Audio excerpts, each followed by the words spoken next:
ಎಲ್ಲರೂ ಹೇಗಿದ್ದೀರಾ? ಹೋಪ್ ಎಲ್ಲರೂ ಚೆನ್ನಾಗಿದ್ದೀರಾ ಅಂತ ಅನ್ಕೊತಾ ಇದ್ದೀನಿ. ನಾನು ಇವತ್ತಿನ ಧನುರ್ಮಾಸದ 5ನೇ ದಿನದ ಬ್ಲಾಗ್ನ ನಾನು ನಿಮ್ಮ ಜೊತೆ ಶೇರ್ ಮಾಡ್ತಾಯಿದ್ದೀನಿ. ಸೊ ಇವತ್ತು ಕೂಡ ಮಾರ್ನಿಂಗ್ ಎದ್ದು same as usual same routine ಆಗಿರುತ್ತೆ. ಸೊ ಬೆಳಿಗ್ಗೆ ಇರೋದ್ರಿಂದ ಮೈಂಡ್ ಸ್ವಲ್ಪ ರಿಲ್ಯಾಕ್ಸ್ ಆಗೋದಿರುತ್ತೆ, ಎನರ್ಜಿ ಕೂಡ ಸ್ವಲ್ಪ ಜಾಸ್ತಿನೇ ಇರುತ್ತೆ. ಮತ್ತು ಮೊಬೈಲ್ ಸ್ಕ್ರೋಲ್ ಮಾಡೋದು ಕೂಡ ನೈಟ್ ತುಂಬಾ ಕಮ್ಮಿ ಆಗಿದೆ ಅಂತ ಹೇಳ್ಬೋದು. ಸ್ವಲ್ಪ ಥಿಂಕಿಂಗ್ ಕೆಪಾಸಿಟಿ ಕೂಡ ತುಂಬಾ ಜಾಸ್ತಿ ಆಗಿದೆ ಅಂತ ಹೇಳಲಿಕ್ಕೆ ಇಷ್ಟಪಡ್ತೀನಿ. ಸೊ ಇಷ್ಟರ ಅಡ್ವಾಂಟೇಜ್ ಇದೆ ಅಂತ ಗೊತ್ತಿದ್ದರೆ ನಾನು ಇದನ್ನು ಮುಂಜಾನೆ ಸ್ಟಾರ್ಟ್ ಮಾಡ್ತಾಯಿದ್ದೆ. ಎವ್ರಿ ದಿನವೂ ಕೂಡ ಧನುರ್ಮಾಸನ ಅಂತಲೇ ಫೀಲ್ ಮಾಡ್ಕೋಬೋದಾಗಿತ್ತು. ಸೊ ಓಕೆ, ಏನು ಮಾಡೋಕ್ಕಾಗಲ್ಲ, ನಮ್ಗೆ ಯಾವಾಗ ಅನುಭವ ಆಗುತ್ತೋ ಅದನ್ನು ಅವಾಗಿನಿಂದಲೇ ಎಲ್ಲದಕ್ಕೂ ಕೂಡ ಕರೆಕ್ಟಾದ ಟೈಮ್ ಆಗಲಿ ಕರೆಕ್ಟಾದ ಕಾಲ ಆಗಲಿ ಬರಬೇಕಾಗುತ್ತೆ. ಇದೊಂದೇ ವಿಷಯ ಅಲ್ಲ, ಜೀವನದಲ್ಲಿ ಎಲ್ಲ ವಿಷಯಗಳು ನಡಿಬೇಕು ಅಂದರೂ ಅದಕ್ಕೆ ಅದರದೇ ಆದಂಥ ಒಂದು ಕಾಲ ಸಮಯ ಅಂತ ದೇವ್ರು ನಿಗದಿ ಮಾಡಿರ್ತಾರೆ ಅಂತ ಹೇಳ್ಬೋದು.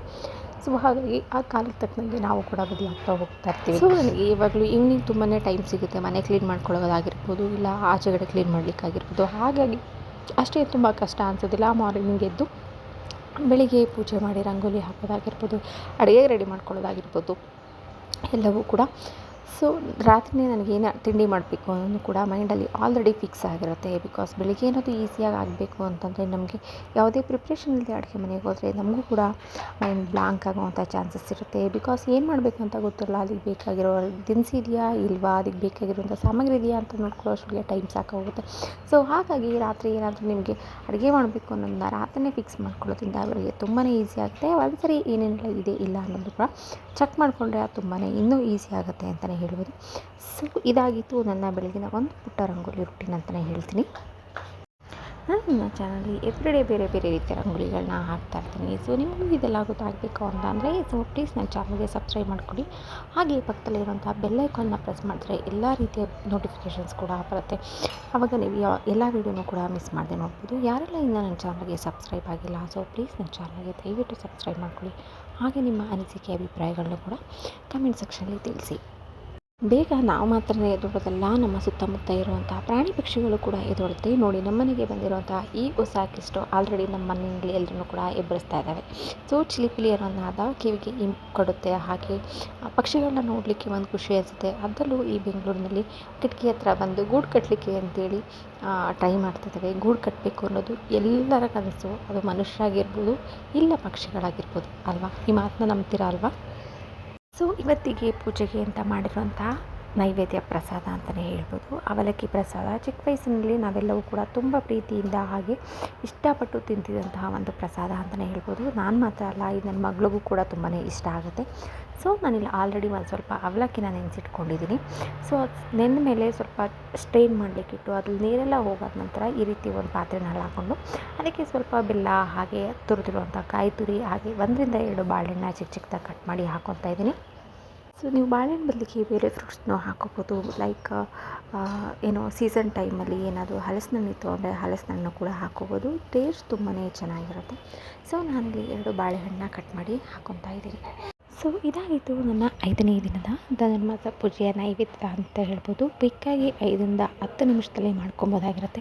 ಸೊ ಲಾಸ್ಟ್ ಆ್ಯಂಡ್ ಫೈನಲಾಗಿ ಏನು ಮಾಡ್ತಾಯಿದ್ದೀನಿ ಅಂತಂದರೆ 1-2 ಏಲಕ್ಕಿನ ಈ ರೀತಿ ಕುಟ್ಟಿ ಪುಡಿ ಮಾಡಿ ಅದನ್ನು ನಾನು ಇದರಲ್ಲಿ ಹಾಕ್ಕೊತಾ ಇದ್ದೀನಿ. ಫ್ಲೇವರ್ ಅಂತೂ ತುಂಬಾ ಚೆನ್ನಾಗಿರುತ್ತೆ. ಏಲಕ್ಕಿ ತಿನ್ನೋದ್ರಿಂದ ಹೆಲ್ತ್ ಕೂಡ ಸುಧಾರಿಸುತ್ತೆ ಅಂತ ಹೇಳಲಾಗುತ್ತೆ.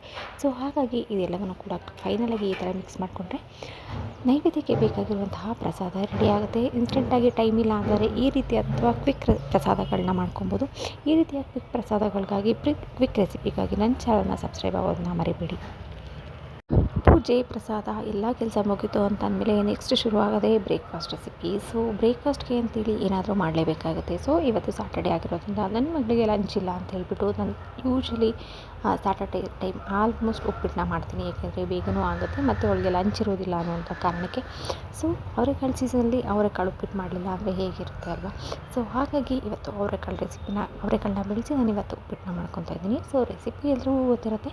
ಸೊ ಆದರೂ ಒಂದು ಸರಿ ನಾನು ರಿಪೀಟ್ ಮಾಡ್ತೀನಿ. ಕೆಲವೊಬ್ಬರಿಗೆ ಉಪ್ಪಿಟ್ಟು ಅಂದರೆ ಅಲರ್ಜಿ, ಅಯ್ಯೋ ಉಪ್ಪಿಟ್ಟನ್ನ ತಿನ್ನಬೇಕಾ ಅಂತಂತಾರೆ. ಆದರೆ ನಾನಂತೂ ತುಂಬಾ ಇಷ್ಟಪಟ್ಟು ತಿನ್ನುವಂಥ ರೆಸಿಪಿ ಡಿಶ್ ಅಂತಂದರೆ ಅದು ಉಪ್ಪಿಟ್ಟು ಅಂತಲೇ ಹೇಳ್ಬೋದು. ಏಕೆಂದರೆ ನನಗಂತೂ ತುಂಬಾ ಇಷ್ಟ ಆಗುತ್ತೆ.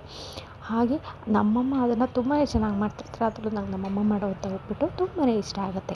ಸೊ ಮಕ್ಕಳಿಗೆ ಇಲ್ಲಿ ಒಂದು ಬಾಣಲೆನ ಇಟ್ಟು ಅದಕ್ಕೆ ಸ್ವಲ್ಪ ಎಣ್ಣೆನ ಹಾಕ್ಕೊತಾ ಇದ್ದೀನಿ.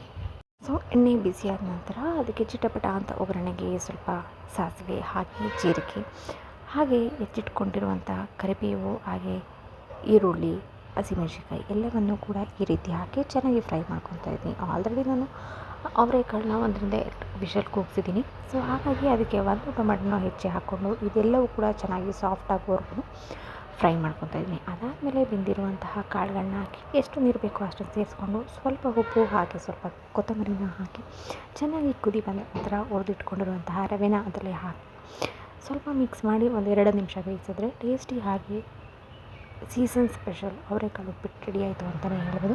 ಸೊ ಹೋಪ್ ಎಲ್ರಿಗೂ ಇಷ್ಟ ಆಯಿತು ಅಂತ ಭಾವಿಸ್ತಾ ಇದ್ದೀನಿ. ಸೊ ಮತ್ತೆ ಮುಂದಿನ ವೀಡಿಯೋದಲ್ಲಿ ಮತ್ತೆ ಒಂದು ಹೊಸ ಕಂಟೆಂಟ್ ಜೊತೆ ಸಿಗ್ತೀನಿ ಅಂತ ಹೇಳ್ತಾ, ಯಾರೆಲ್ಲ ನನ್ನ ಚಾನಲ್ನ ನೋಡ್ತಾ ಇದ್ದೀರಾ ಎಲ್ರಿಗೂ ಥ್ಯಾಂಕ್ ಯು ಸೊ ಮಚ್. ಮತ್ತು ನಾಳೆ ಇನ್ನೊಂದು ಬ್ರೇಕ್ಫಾಸ್ಟ್ ಜೊತೆ ಇನ್ನೊಂದು ಪ್ರಸಾದದ ಜೊತೆ ರೆಸಿಪಿ ಜೊತೆ ಸಿಗ್ತೀನಿ ಅಂತ ಹೇಳ್ತಾ, ಅಂಟಿಲ್ ದೆನ್ ಟೇಕ್ ಕೇರ್, ಬಾಯ್.